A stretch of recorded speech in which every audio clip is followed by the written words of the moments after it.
Hello, ladies and gentlemen. Welcome to Triple N Media. I am Dr. NIK NIKAM. I've been a cardiologist in Houston area for more than 40 years. The featured presentation is stress cardiomyopathy or Takotsubu Cardiomyopathy. So we're going to find out what is Takotsubu Cardiomyopathy, who is most likely candidates for Takotsubu Cardiomyopathy, how does Takotsubu Cardiomyopathy present, what are the clinical findings, how do we diagnose Takotsubu Cardiomyopathy, what kind of treatment options are available, and what is the prognosis. So let us begin with the feature presentation. Takotsubu cardiomyopathy is a transient dysfunction of the apical and the mid-ventricular left ventricular cavity. As you can see, here's an angiogram of the left ventricle. During systole, you expect the ventricle to squeeze so the apex would become like a tip. But in patients with Takotsubu cardiomyopathy, the midsection and the apex bulges like a balloon during the ventricular systole. When you look at this hourglass shape, that gives the image of an octopus coming out of a jar, which is seen in Japan. And the first case was reported in Hiroshima City in 1983. And the Japanese labeled this as the Takotsubu cardiomyopathy because of the resemblance to the octopus called Takotsubu, which is coming out of a pot. So what actually happens in patients with Takotsubu cardiomyopathy? There is weakness of the midsection and the apex of the heart. As a result, the heart, instead of squeezing during each contraction, it just balloons, and that causes this ballooning effect of the mid and the apex of the heart, while the base of the heart squeezes just like the jar here, and the rest of it gives the appearance of this octopus. There are various names used for this particular condition. It is known as stress cardiomyopathy. It is also transient left ventricular apical ballooning. It is also being called ampulla cardiomyopathy, broken heart syndrome, because this is seen in patients with various types of stress syndromes. It is also related to neurogenic myocardial stunning. It has also been called stress-induced cardiomyopathy and apical ballooning syndrome. Basically, they all mean the same thing, which is weakening of the midsection of the heart and the tip of the heart that results in ballooning of the heart apex and the midsection during each heart contraction. The number of cases have been steadily going up all across the world. This is between 2006 and 2012.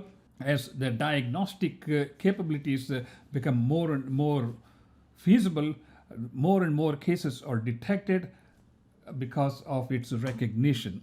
Approximately 2% of the patients with myocardial infarction or heart attack have this Takotsubu cardiomyopathy. This is generally seen in women more so than men, more so than in men.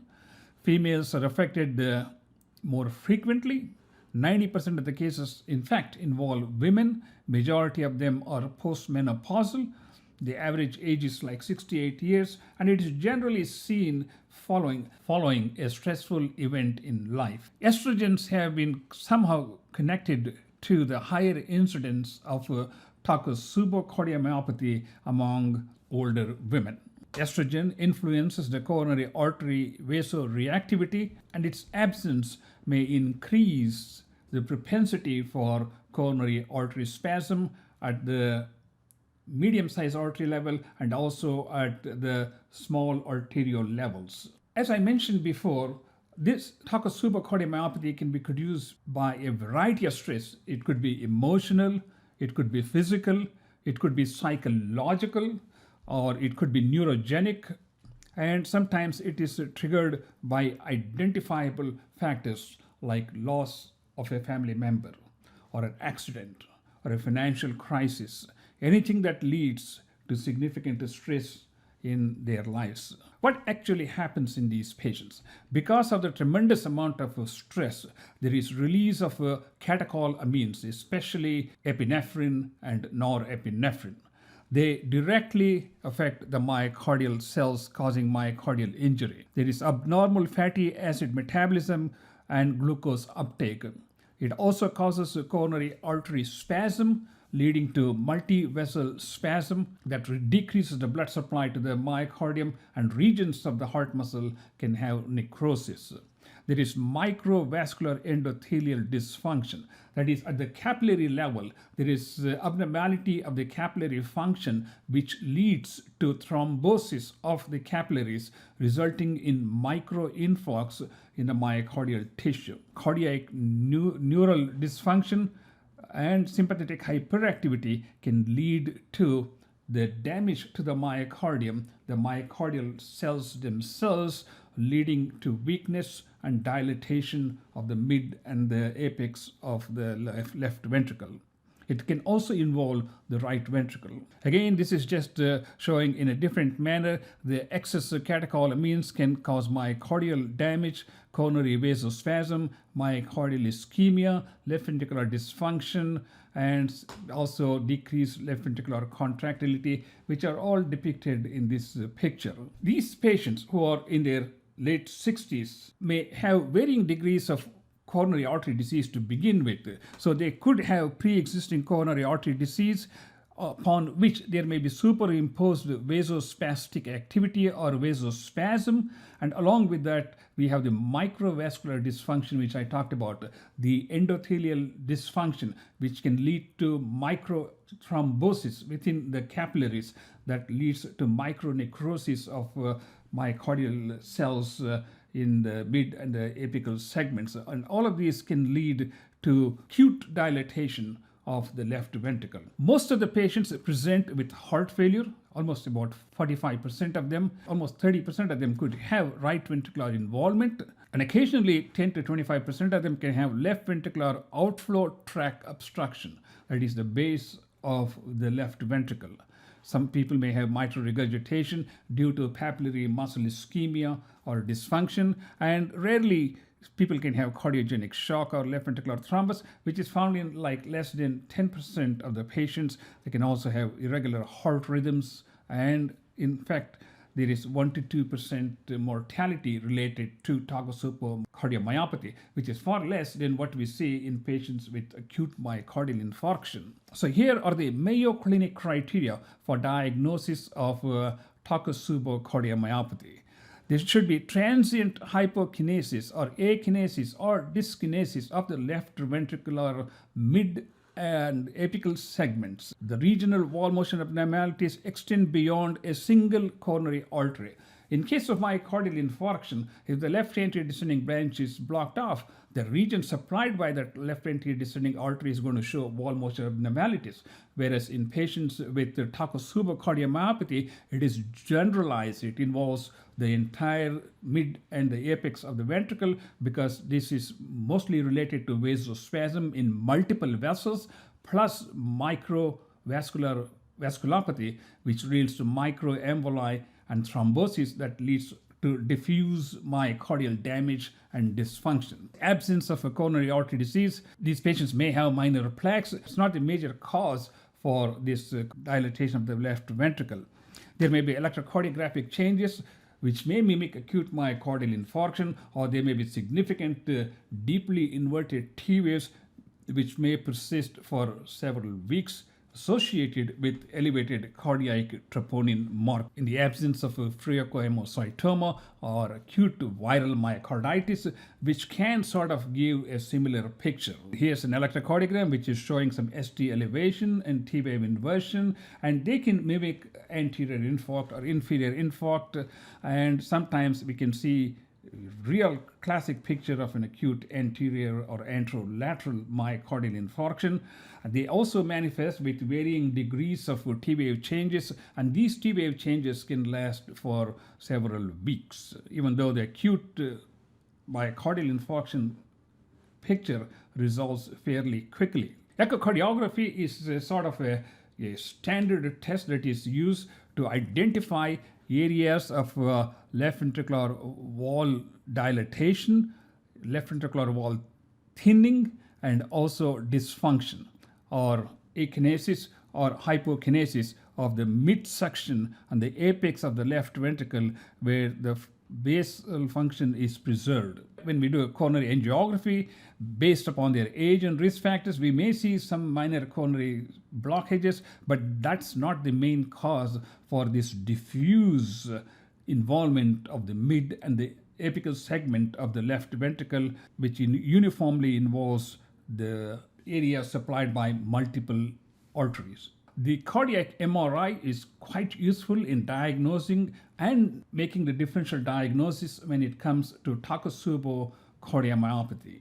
The presence of wall motion abnormalities, which we can detect by angiography, but more importantly, looking at the edema of dysfunctional segments on T2 weighted sequence and absence of late gadolinium enhancement.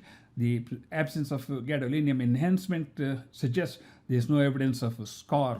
And here is an example of a CMR showing dilatation of the mid segment and the apex while the base function is preserved. And here's an example of the picture 1, which shows dilatation of the mid and apical segment of the left ventricle. Picture C shows edema of dysfunctional segments as detected by T2 weighted sequence. Picture B shows the absence of a gadolinium enhancement, which suggests that it is not a scar, it is just reversible myocardial ischemia and dilatation. The way we diagnose Takotsubu is by the clinical presentation with an acute onset of heart failure symptoms associated with EKG changes, elevated troponin levels, and of course echocardiogram. The echocardiogram will show evidence of mid and apical segment dilatation and significant hypokinesis. Some of these patients may also have evidence of left ventricular thrombus. If these patients have troponin levels of less than 10 nanograms per ml, they don't need to be on oral anticoagulants, but if they have evidence of left ventricular thrombus, they need to be considered for oral anticoagulation treatment, which we'll talk about. The complications that you can see in patients with Takotsubu cardiomyopathies is seen in about less than 10% of the patients. It can be in the form of an acute decompensated heart failure, cardiogenic shock, or pulmonary edema, and they can also manifest with life-threatening arrhythmias. And of course, we talked about blood clot formation in the apical hypokinetic segment. And if these patients are in a cardiogenic shock, if the blood pressure is greater than 90, we can consider esmolol.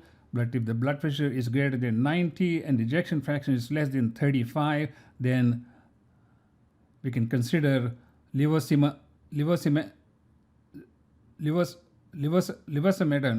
We can consider levosimendan, and of course, if the blood pressure is less than 90 and ejection fraction is, then we may need mechanical support.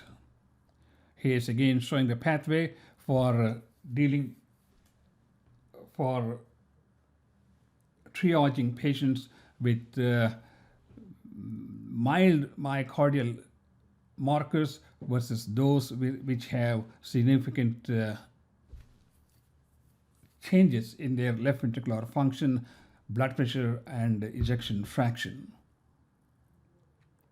The standard treatment for heart failure is the same process that is going to be used in these patients. They are treated with alpha blockers to help with the small vessel dilatation. The beta blockers reduce the catecholamine effects on the myocardium. Short-term anticoagulation may be needed in certain patients.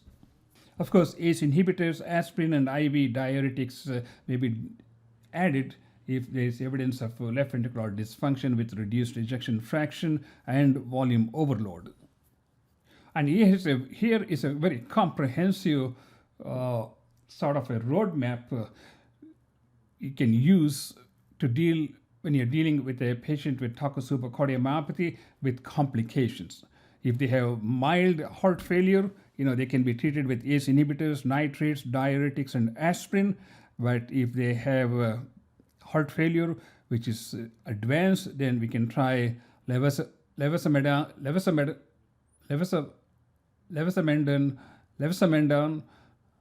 levacimendin, or ECMO, or LVAD, and of course phenylephrine and ivabradine may be used in patients with left ventricular outflow tract obstruction.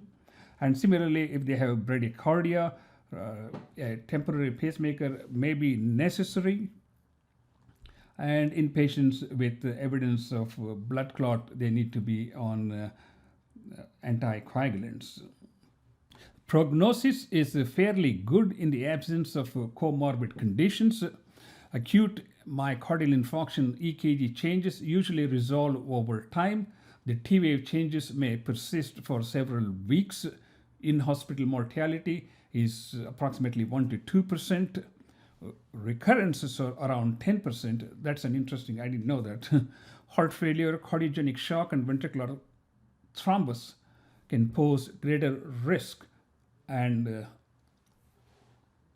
they need to be treated in a appropriately, and these patients need to be treated in a medical center equipped to handle advanced heart failure and cardiogenic shock.